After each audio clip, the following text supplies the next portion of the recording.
Salut cher auditeur, bienvenue et merci de nous rejoindre pour cette nouvelle exploration d'un sujet captivant.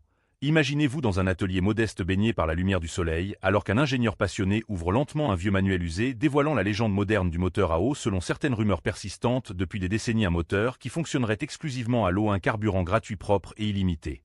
Mais derrière ces affirmations séduisantes se cachent les lois immuables de la physique, et pour déplacer un véhicule, il faut vaincre l'inertie, les frottements des pneumatiques sur la route, la résistance de l'air et même la gravité en montée. Chaque forme d'énergie, qu'elle vienne d'un carburant, d'une batterie ou d'une pile à hydrogène, doit être produite puis stockée avant d'être convertie en puissance mécanique par un dispositif spécifique, et dans le monde réel, nous disposons de plusieurs convertisseurs d'énergie non mécanique en énergie mécanique. Par exemple, le moteur à combustion interne transforme l'énergie chimique contenue dans un carburant liquide ou gazeux en mouvement mécanique. De même, le moteur électrique convertit l'énergie électrique en mouvement mécanique, et il existe aussi des moteurs Stirling, des turbines à vapeur et à gaz qui convertissent l'énergie thermique en travail, et même les éoliennes transforment l'énergie cinétique du vent en rotation. Utile, tous ces systèmes nécessitent une source d'énergie importante pour fonctionner. Si cette exploration vous passionne et que vous souhaitez ne manquer aucune de nos futures découvertes, n'oubliez pas de vous abonner et d'activer la cloche. Dans les moteurs à combustion interne classiques, l'énergie du carburant fossile est contenue dans les liaisons chimiques de ce carburant, et cette énergie se libère lors de la combustion où l'essence ou le gazole réagit violemment avec l'oxygène de l'air dans les cylindres. Si nous considérons l'eau, cette dernière est le résultat d'une réaction chimique entre le dihydrogène et l'oxygène, une réaction dite exothermique qui libère de la chaleur lorsque ces deux éléments se combinent pour former de l'eau. Mais une fois formée, la molécule d'eau est oxydée au maximum et ne peut plus subir de combustion.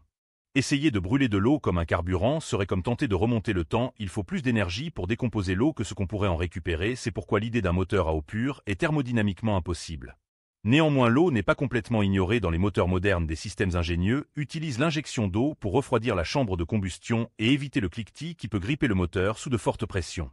Pendant la Seconde Guerre mondiale, certains avions de chasse injectaient un mélange à haute teneur en eau dans leur moteur pour obtenir un surcroît de puissance pendant les phases critiques, et plus récemment BMW a réintroduit ce principe d'injection d'eau sur certaines voitures sportives pour abaisser la température d'admission et gagner quelques chevaux supplémentaires. Dans tous ces cas, l'eau sert uniquement d'additif de refroidissement temporaire et non de carburant, et cette technologie n'en fait pas un moteur à eau au sens légendaire. Revenons au moteur. Lorsque l'eau est injectée en très fines gouttelettes dans un cylindre chaud, elle s'évapore et absorbe de l'énergie pour changer d'état. Ce processus réduit la température dans la chambre de combustion, empêchant ainsi la formation de points chauds et de détonations incontrôlées.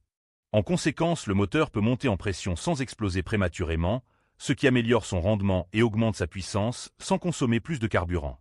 Cette technique souligne cependant que l'eau n'apporte pas d'énergie, elle en retire temporairement. C'est un principe ingénieux de refroidissement plutôt qu'un moyen de propulsion. Pour conclure, la légende du moteur à eau pure demeure un mirage scientifique. Les lois de la thermodynamique et de la chimie restent inflexibles, l'eau ne peut être utilisée comme combustible autonome. Toutefois, l'introduction maîtrisée d'eau dans les moteurs modernes peut améliorer les performances en tant qu'astuce technique.